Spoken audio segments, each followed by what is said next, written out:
Ahoy there cruisers, we've got a big cruise news update. Make sure you subscribe. So we have some fantastic news from Norwegian Cruise Line. Instead of just waiting for the CDC to make a decision about the resumption of cruise in the USA from July, like we talked about yesterday, they've went ahead and announced offshore cruises for summer 2021. We were wondering when they would do this, and we have all of the details, so stay tuned. These cruises are on sale right now and have limited capacity. Norwegian posted all of the details with the headline, "It's time to break free." Could this be aimed at the CDC's hold on USA cruises right now? Maybe not, but we still love it anyway. From July, Norwegian will be offering cruises on 3 different ships from 3 different ports. First up, Greek Isles 7-day cruises on Norwegian Jade from Athens in Greece. This is a port-intensive itinerary calling at Athens, Arakelon, Rhodes, Mykonos, Katakolon, Corfu and Santorini. Greece is gorgeous and we've been on board the Norwegian Jade before and she's a lovely ship. Make sure you check out our ship tour. Next up are Western Caribbean 7-day cruises on board the Norwegian Joy from Montego Bay in Jamaica. These cruises will be calling at Montego Bay, Harvest Caye, which is their private island, Roatan, Cozumel and Ochos Rios in Jamaica. These cruises sound fantastic and it'll be great to get away to the Caribbean. And finally, Eastern Caribbean 7-day cruises on board Norwegian Gem from Punta Cana in the Dominican Republic.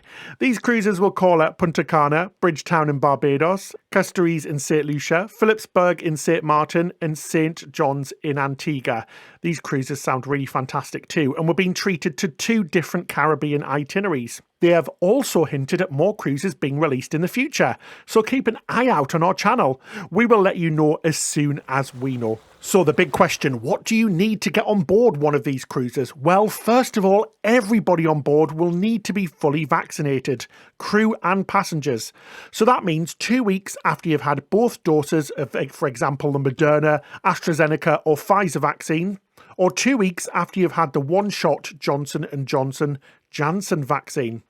Unfortunately, this means that children and those unable to have the vaccine due to medical conditions will not be allowed to sail until at least November. For some of you without families, this will be a blessing having adult-only ships, but for those with children, this isn't for you as vaccines have not been approved for use in children yet. This is unfortunate, but this policy looks like it will change at some date due to the vaccine rollout and changes in the pandemic. To keep the cruises extra safe, Norwegian will also be doing the following on all of their cruises. There'll be new medical grade air filtration on board, increased sanitation measures, and responsible physical distancing. All guests will also be required to take a COVID-19 antigen test administered and paid for by Norwegian prior to boarding and receive a negative result before getting on board.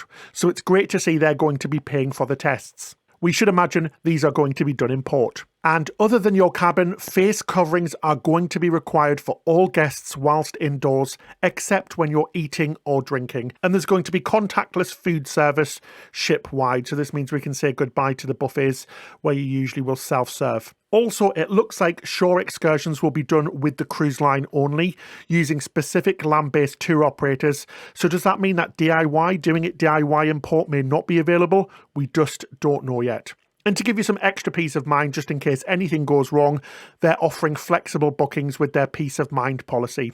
So for all cruises up till the end of October, you can cancel up to 15 days prior for a future cruise credit.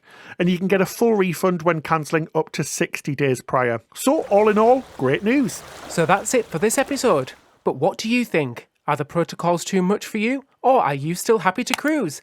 Let us know in the comments section below. That's it until next time. Happy cruising!